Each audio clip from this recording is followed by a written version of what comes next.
और world bank की ये रिपोर्ट ये बता रही है कि पाकिस्तान कितने बुरे तरीके से, किस बुरे तरीके से कर्जे तले दबा हुआ। शहबाज शरीफ एक दफा फिर बैरून मुल्क दौरे पर चले गए हैं, एक दफा फिर सऊदी अरब ही गए हैं, लेकिन हासिल फिर कुछ नहीं होगा। और सऊदी वली अहद मोहम्मद बिन सलमान के दरमियान मुलाकात हुई है। दौरे रियाज में होने वाली मुलाकात में सऊदी वली अहद ने कहा, दोनों मुल्कों के दरमियान ताउन पाकिस्तान की मुआशी तरक्की और खुशहाली के लिए अहमियत रखता है। ऑपरेटर्स हैं, जो एजेंट्स हैं, इनके हवाले से भी सऊदी अरब ने भी इनको कहा है कि उनकी तादाद कम करें। और बड़ा उन्होंने कोई, आप समझें कि जैसे को 50,000 या पता नहीं कितने लोग हैं जिनको इस तरह के लाइसेंसेस मिले हुए हैं, और उन्होंने उनको कुछ चंद हजार तक महदूद कर रहे हैं। ये जो आप जिसको बात कर रही हैं, मैंने आर्टिकल पढ़ा है उसका, लेकिन उसमें आरजू जब तक 25 करोड़ लोगों के गुर्दे कायम हैं, बिकेंगे तो बेचेंगे। इंडिया के वजीर खारजा ने एक बयान दिया था, उसने कहा था कि पाकिस्तान को अगर मतलब जरूरत है IMF से ज्यादा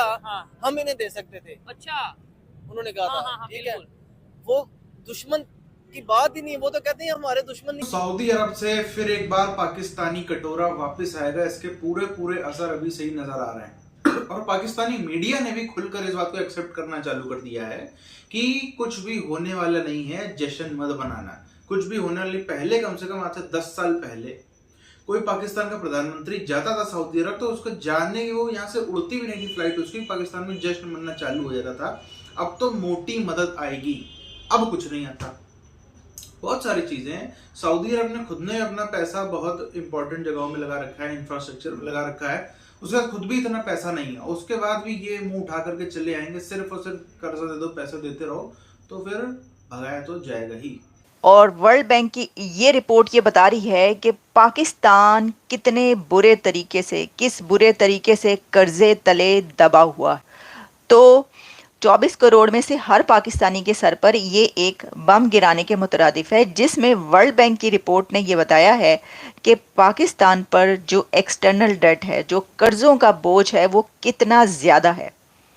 और वो इतना ज़्यादा है कि पाकिस्तान ने अकेले चाइना को, सिर्फ चाइना को ही $29 बिलियन पे करने हैं।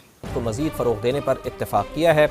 दो तरफ़ा ताल्लुक़ात में बड़ी तब्दीली लाने के लिए मुश्तरका अज़्म का इआदा भी किया गया। दोनों रहनुमाओं ने पाकिस्तान में सरमायाकारी के लिए मुफ़ाहमती याददाश्तों पर अमल दरामद की रफ्तार पर भी इत्मीनान का इजहार किया। हमारा जो सफारतखाना है सऊदी अरब में, उधर भी चेक किया है मैंने, ओवरसीज पाकिस्तानी फाउंडेशन से भी चेक किया है। ये बकारियों की बात जो है ना, जरा ओवर एग्जेजरेटेड है। बकारी जो है ज्यादा जाते हैं, ये नहीं मतलब कि जितने हमारे उधर सऊदी अरब में लोग कैद हैं सारे बकारी हैं, ये ज्यादा जाते हैं इधर उम्रे के वीजा पर। और ये जो मुकद्दस मुकामात हैं उधर ये भीख मांगते हैं और ज्यादा पाकिस्तानियों से भीख मांग रहे होते हैं। एक तो ये इशू है, कोई उनकी को बहुत ज्यादा तादाद नहीं है, लेकिन अगर वैसे आप मुझे पूछें कि पाकिस्तानी जो कि इस टाइम जेलों में है वो कोई 4 से 5 लाख के दरमियान है। बकारी इधर भी पाए जाते हैं, या जो जिस तरह उधर इराक में जाते हैं कोई ज़ियारत के लिए, तो उधर भी ये बकारी जिधर जिधर। अच्छा उमर, क्योंकि आपके इसके ऊपर रिसर्च है। अलीना, ये एक और इम्पॉर्टेंट चीज कि पाकिस्तान के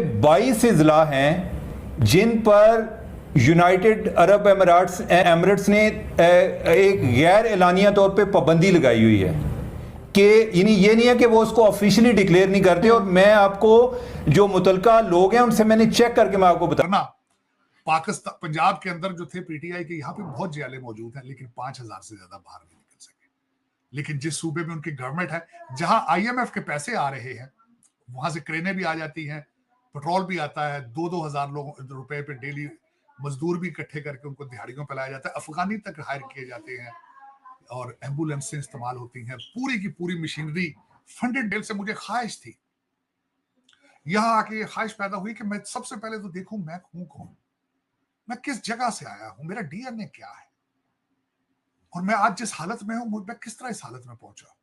तो मैंने बड़ी डिटेल से हिस्ट्री पढ़ी है सब कॉन्टिनेंट की, और उसमें मैंने DNA पढ़ा है।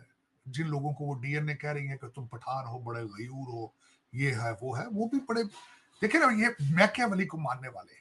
मैकियावेली आज कब्र में जो है वो के लिए नहीं कर रहे। अच्छा, आपके ख्याल से पाकिस्तान साइड कश्मीर में जो फैसिलिटीज दी जा रही हैं, जो डेवलपमेंट हो रही है, वो सब कुछ बेहतर है? पाकिस्तान में कोई इस तरीके से ये चीजें नहीं हो रही? पाकिस्तान में हमें रेप के केसेस, महंगाई और टैक्स और ये चीजें नहीं देखने को मिल रही? देखिए, इसका और उसका कंपैरिजन नहीं बनता। उधर जुल्म हो रहा है 22।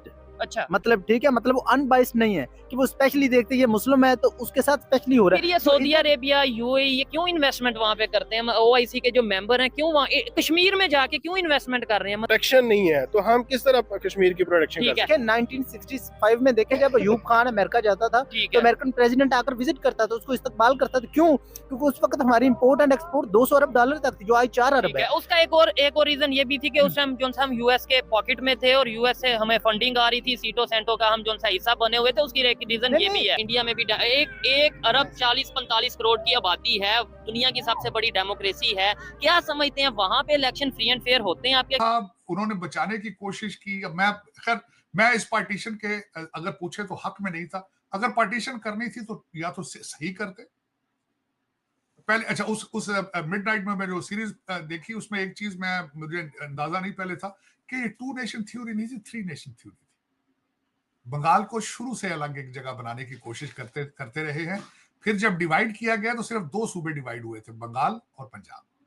और फिर उसके बाद बलूचिस्तान और NWFP के अंदर वोटिंग के जरिए आखिरी टाइल के साथ मैंने रावलपिंडी के एक कुआं है, बल्कि मैं कोशिश करूंगा किसी ब्लॉग के अंदर उसमें पूरी डिटेल से वो वाकया बताऊं, जहां वो कुआं मशहूर था, जहां पे सिखों की बच्चियां छलांगे लगाती थी।